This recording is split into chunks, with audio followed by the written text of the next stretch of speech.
What is going on, guys? Verkdevoten here. And I want to say right off the bat, I know the title may be a little misleading, but I'm hoping to get more gamers interested in actual science versus pseudoscience. So if you are someone who doesn't believe in climate change, you think it's somehow like an American political party scheme, don't watch this video. I don't have the patience or the resources to fix that kind of stupid.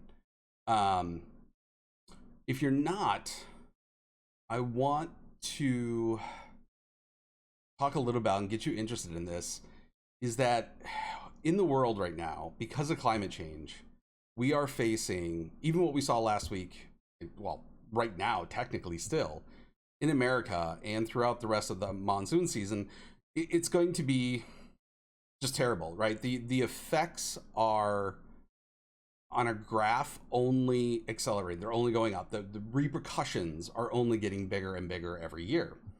And this is directly due to climate change. Climate change is directly tied to the way we produce energy for everything, right? And I'm not going to go into the history of like the Industrial Revolution and all this shit.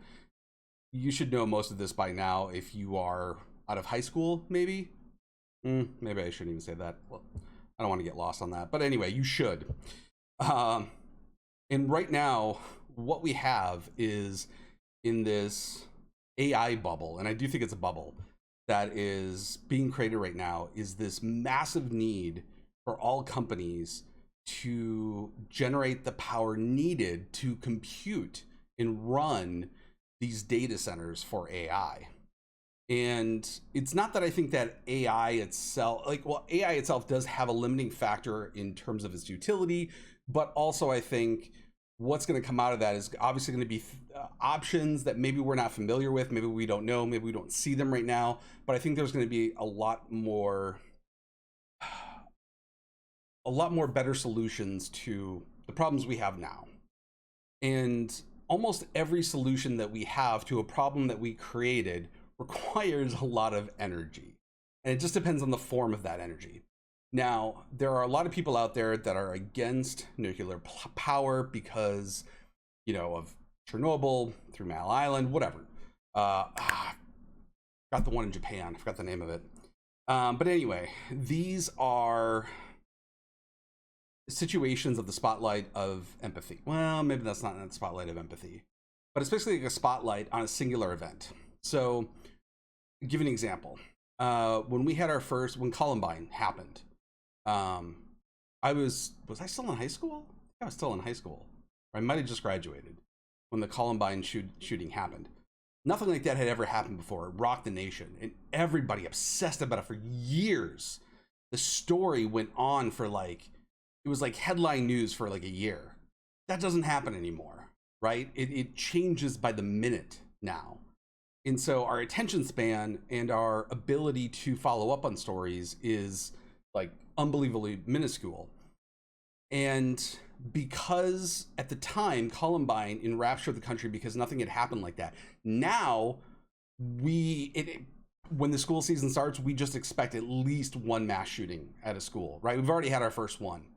And now the death toll is so high and the incidence is so regular, we are now numb to it. The shock and awe factor is gone.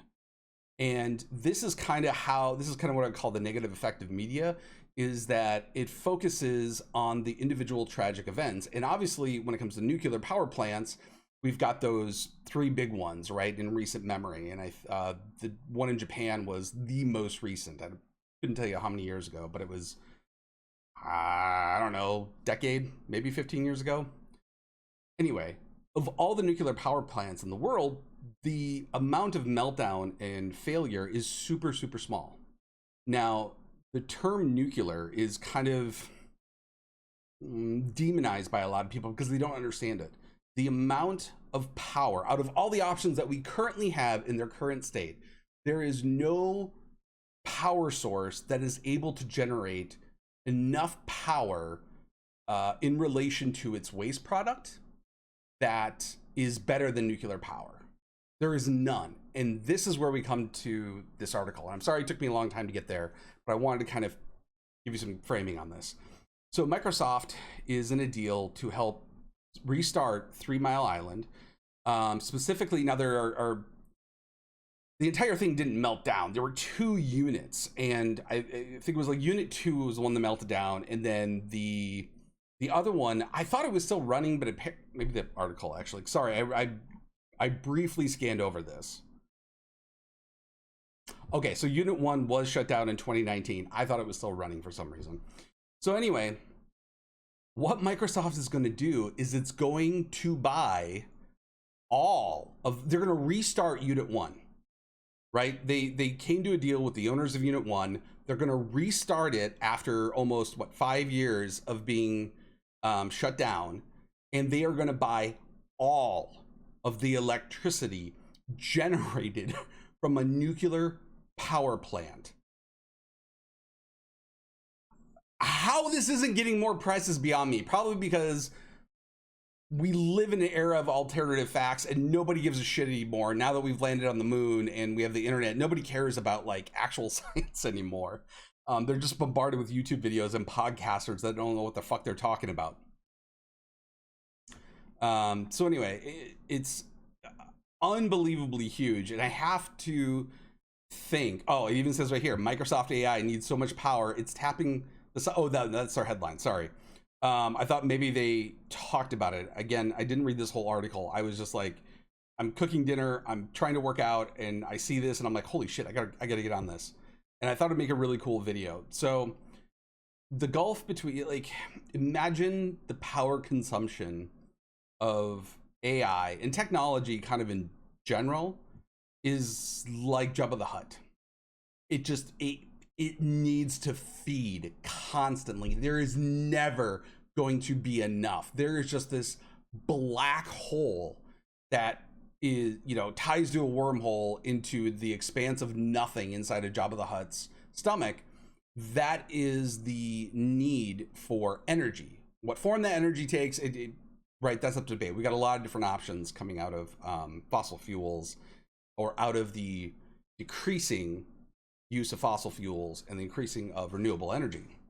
One could argue that right now that nuclear isn't technically renewable energy. We have some technologies that help renew the waste products, but they're not really efficient. We still don't really know how to do that on a mass scale, and we don't know how to scale that to the consumption of what AI and technology is going to need. Anyway, so we're trying to justify, like, we got Jabba the Hutt here, which is AI and technology that needs all this energy. But then there's this massive gulf between that and the costs to our environment, like the planet that we live on, the air we breathe, the soil we plant our food in, the water we drink. And again, it's one of those things that every industrialized country on the world is already making transitions off of fossil fuels. I think even I just read today or yesterday that oh shit, I'm gonna get this wrong. I think it's England is the first country to get its entire electrical needs from coal separated, done. They're no longer using coal as a fuel source in the country at all. That's first. And like how that didn't make bigger news, like fucking blows my mind. I digress. But anyway, 3 Mile Island, this would basically fix at least one Jabba the Hutt, right? A nuclear reactor for Microsoft specifically, for however many data centers that they hook up or build around it. That is one Jabba the Hutt. Now, that's a Microsoft, right? So if you think about the top 500 largest companies that need to consume energy on a mass scale, they're not each going to have their own nuclear power plant, but they're all going to be Jabba the Hutts. So this is interesting because with Microsoft taking this first step, and it looks like it's going to be up and running by 2028 if everything goes well. And again, this factory isn't like, again, this part didn't melt down. It was running up until 2019.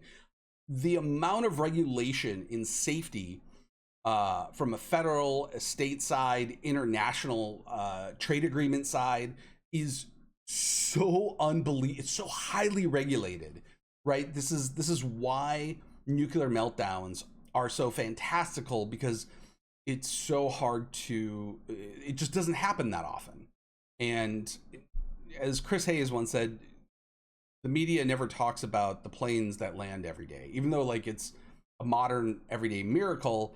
They never cover the thousands of planes that land every day. They only write and talk about the one that crashed or almost crashed, you know? So I know I'm getting out for challenging here, but I guess what I'm wondering is that this is going to be really interesting. This is me encouraging you. One, MIT Technology Review, sign up for them. Scientific America, sign up for them. Harvard, Stanford, they've got a couple different science subscriptions that you can get to. Most are free. There's very few paywalls there. I would subscribe to those if you get the chance. But it's going to be interesting to see with Microsoft taking this first step. What's the step after this? Like, what are the other companies going to do, and how successful this will be? And again, this isn't a video to necessarily tell you what's going to happen. It's to share the excitement in the moment. This is history happening right now. Like, I know technically, yeah, history is every moment, but this is something it's never been done. And oh man, like the possibilities of what's going to come out of this, whether good or bad, is just super interesting to think about and to see. Instead of GPUs being the next, product of war, I wonder if it would be like nuclear power plants, right? Who can buy them up? Who's got enough money? Obviously it's not all up front. I think it mentions in here that Microsoft is going to pay this off over 20 years or something. $15 per megawatt hour tax credit. Fuck.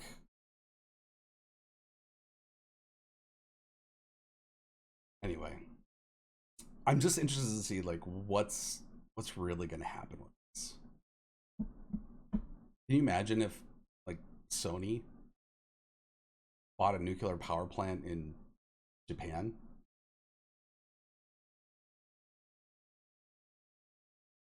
Yeah.